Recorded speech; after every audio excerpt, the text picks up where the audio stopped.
کانادا 2015 مارچ ساعت 6 صبح یه مرد توی محله دفن زباله به 110 زنگ میزنه. اون به طور تصادفی یه دختر رو پیدا میکنه که روی زمین افتاده بوده. بدن دختر سرد و کت سیاه چرمیش خونی بوده. کفشی پاش نبوده و ساعتش کامل خورد شده بوده. مشخص میشه یه کشمکش خشونت‌آمیز بوده. اورژانس میرسه ولی هیچ اثری از زنده موندن نیست. مشخص میشه پلیس با یه قتل سر و کار داره. جز یه کمربند تیره آبی رنگ با سگک بزرگ هیچ چیز دیگه تو اون اطراف نبوده و اطراف کاملا آروم و خلوت بوده. بدن اون دختر قابل شناسایی نبوده، پس پلیس با لباس و تتویی که پشت دختر بوده اونو شناساییش میکنه. طولی نمیکشه پلیس با شایان دوست صمیمی بریتنی تماس میگیره. دختری با همون تتوهای مشابه با بریتنی گارگل. اون شب با هم بیرون بودن و نزدیکای صبح دوست بریتنی دیگه ازش خبری نداره.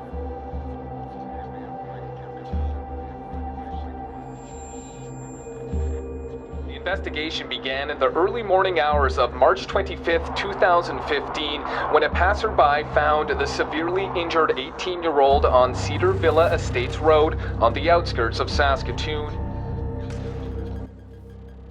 بریتنی گارگل دختری که توی ساسکاتون زندگی میکرده و خانواده بزرگی داشته. 4 تا خواهر داشته که خیلی دوستشون داشته.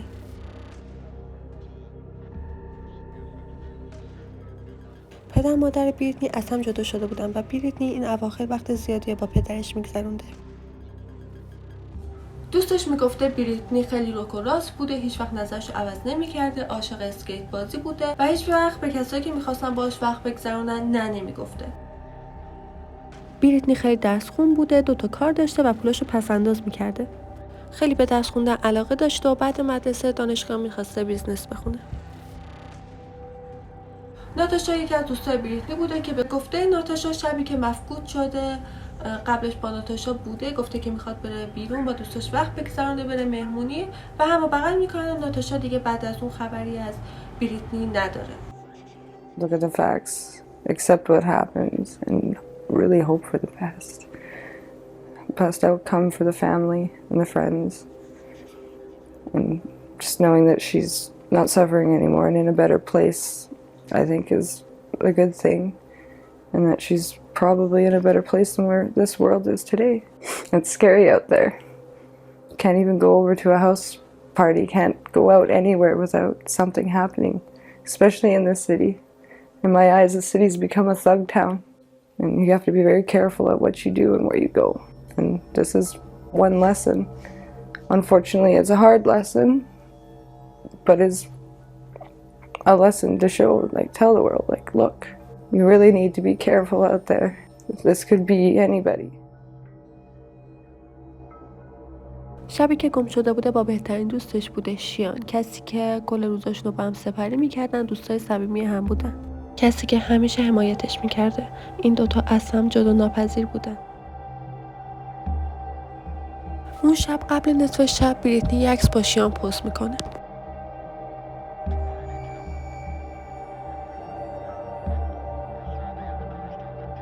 بعدش اونا به یه مهمونی خونگی میرن.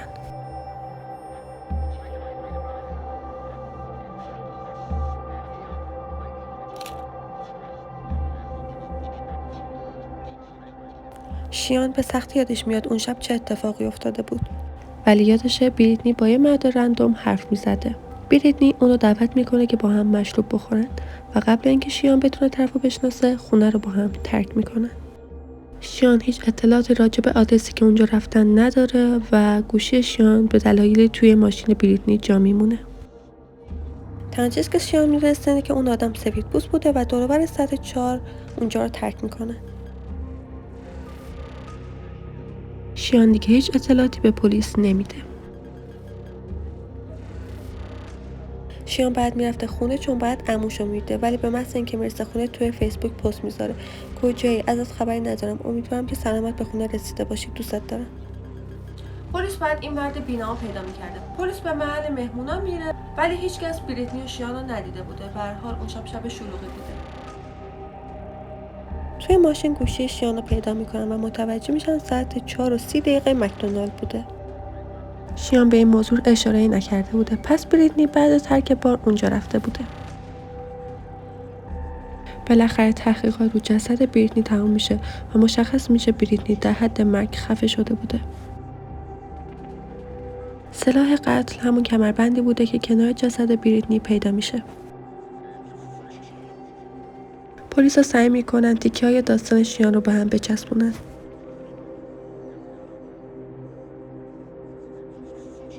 ماها میگذره و تحقیقات هنوز ادامه داره. مردم هنوز تو شوکن و نمیتونن باور کنن این اتفاق افتاده. پلیسا تصمیم میگیرن برگردن و دوباره با عموی شیان صحبت کنن و عموی شیان این دفعه از دفعات پیش هم بیشتر تفره میرفته و به سوالا جواب نمیداده، تا اینکه تحت فشار پلیس میگه که شیان و بریتنی با 2 نفر آشنا میشن و باشون به مسافرخونه میرن. شیان به عموش گفته بوده که اون 2 نفر سیاه‌پوست بودن، ولی نمیتونه یادش بیاره که اسمشون چی بوده، کدوم مسافرخونه رفته بودن و اینکه اونا چی پوشیده بودن.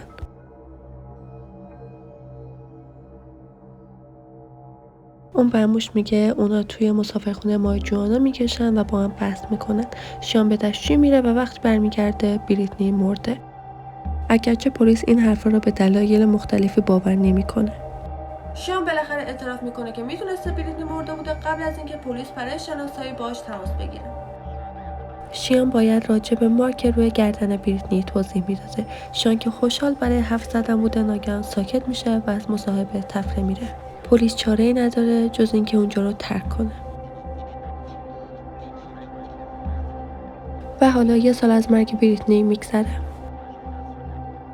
پلیس خسته شده و هیچ سرنخی پیدا نمیکنه و هیچ کس پیشنهاد یا سرنخی برای ارائه نداره. Brittany was a very great person. She loved life. She loved living it. She had such a kind heart. She gave everything she could to make other people happy. She did what she could do to make me happy. She wanted to finish school and open her own business and do everything she could to be successful. And then life was taken from her and she's no longer with us, but when I'm here, I can still feel her presence. And it's almost like she's telling me, Nikki, it's okay. I'll meet you again. We'll be together again. I'm in God's hands. I'm safe. And I just gotta remember her for the person she was. تحقیقات به فضای مجازی بریتنی و شیان ادامه پیدا میکنه. کامنت ها، عکسای پیامی که پلیس ممکنه ندیده باشه. و ناگهان پلیس ها یه سرنخ بزرگ پیدا میکنن. اونا توی صفحه فیسبوک شیان عکسی ازش پیدا میکنن. عکسی با کمربندی که دقیقاً شبیه کمربندی که کنار جسد بریتنی پیدا شده. و پلیسا باور داشتن که این سلاح قتله. رد دور گردن بریتنی کاملا با این کمربند مچ بوده، پس پلیس این کمربند رو برای آزمایش دی ان ای ارسال میکنه و مشخص میشه که دی ان ای شیان و بریتنی روی کمربند بوده. باورش سخت بود. این کیس هنوز پیچیده بود و شیان به پلیسا هیچ کمکی نمیکرد. ماها به سال تبدیل میشن و الان 2 سال از مرگ بریتنی میگذره. بالاخره پلیسا یه سرنخ از کسی پیدا میکنن که تا حالا حتی باش حرف نزده بودن. دوست شیان به خانه والدین بریتنی میره با یه داستان کاملا شوکه کننده. اون میگه شیان بعد ساعت 5 به خونه ما اومد. اون خیلی مست بود و گریه میکرد. شیان میگه با بریتنی بحث کرده و تا حد مرگ اونو زده و خفش کرده. دوستش میلرزیده و به شیان میگه فوراً اینجا رو ترک کن. اونم اونجا رو مست ترک میکنه. فرداش به دوستش میگه نمیتونه هیچی راجع به اتفاقاتی که دیشب افتاده به یاد بیاره. به نظر میاد همه چیو کامل فراموش کرده باشه. دوستش انقدر ترسیده بوده که به پلیس گزارش نمیده، ولی بعد یه مدت عزمشو جزم میکنه که با خانواده بریتنی صحبت کنه. پلیس میگه شیان از آدمای رندوم استفاده میکرده، از عموش استفاده میکرده، پستای دروغ توی فیسبوک پست میکرده و توی این 2 سال هیچ مسئولیتی از این پرونده بر عهده نمیگیره. اگه اون خیلی حس ناراحتی به این ماجرا داشت میتونست بریتنی رو به بیمارستان ببره، ولی در عوض اونو ولش میکنه تا بمیره. تو سال 2017 مارچ بالاخره شیان به قتل درجه 2 متهم میشه. The night of partying and drinking began with these two friends posing for this Facebook photo. It ended in tragedy, with Brittney Gargle's body found on this stretch of rural road outside of Saskatoon. At first, police didn't have much to go on. They didn't even really know who Gargle was. But this photo proved instrumental. Cheyenne Antoine wore a baggy hooded jacket during the proceedings, at times using the long sleeves to cover her face. The 20-year-old is charged with second-degree murder in the death of Brittney Gargle. The victim's family and friends wept in the courtroom as the charges were read. We're so grateful, and so thankful that the investigators that have been working on this for almost 2 years never gave up hope, because it was very hard for us at times to keep that hope up. Yeah, the details are not going to be pretty. I'm raising her 7-year-old sister who has a lot of questions and doesn't understand, so that's difficult. Brittney was very happy, joyful. She loved her family. She has 4 younger sisters. She loved her friends. She spent as much time with them as she could. She was a wonderful person whose life was cut short, and it's not fair. Nearly 6 months later, the accused commented on the post, recounting a dream she had of the deceased teen, saying in part, "Woke up with tears in my eyes. I'm blessed to have met you and have you be a part of my life."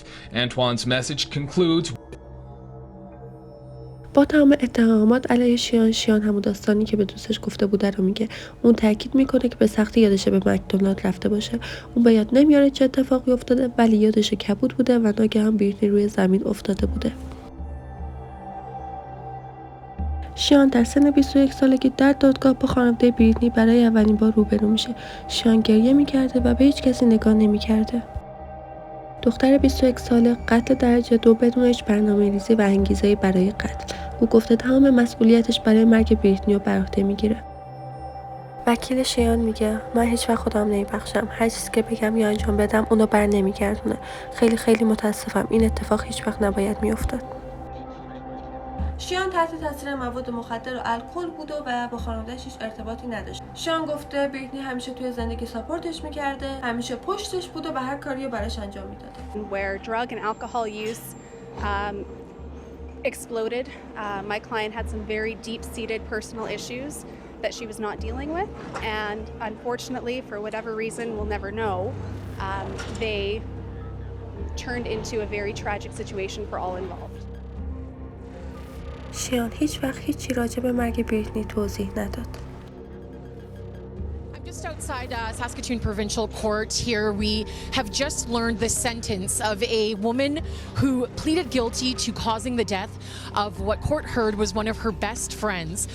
Brittney Gargle was 18 years old when her body was found just south of Saskatoon near Cedar Villa Estates back in March of 2015. And today, Cheyenne Rose Antoine pleaded guilty to manslaughter in connection to Gargle's death. And the sentence that she received was a joint submission sentence agreed upon by the Crown and Defense. The judge accepting it, meaning that Antoine will serve a 7-year sentence for manslaughter. Now, she was originally charged with second-degree murder, but pleaded guilty to the lesser included offense of manslaughter. And today we learned the facts surrounding this case that was quite mysterious for about 2 years. What she remembers is that they left a house party that night. They were heavily intoxicated, and Antoine says her last memory is of Gargle taking her phone. Cheyenne Antoine actually tried to mislead police in their investigation by saying that she was there that night, but that she had nothing to do with it, that she had left before anything had happened. And we'll never truly know what caused this woman to kill one of her closest friends, as she just does not remember it happening. However, she does take responsibility for her being the one responsible for this woman's death. At Saskatoon Provincial Court, I'm Bree McAdam with the Saskatoon Star Phoenix. شایان به مدت 7 سال به زندان محکوم میشه. Gargle's family is still struggling to come to grips with the teen's death. She was a fun-loving, committed young woman who had a good life ahead of her, they say. پدر بریتنی میگه من خشم و ناراحتی زیادی راجع به زندگی کوتاه اون داشتم. زندگی من برای همیشه عوض شد. دلم براش خیلی تنگ شده. مرسی که نگاه کردید. کردین. اگه نظری یا پیشنهادی دارین برام کامنت بذارین.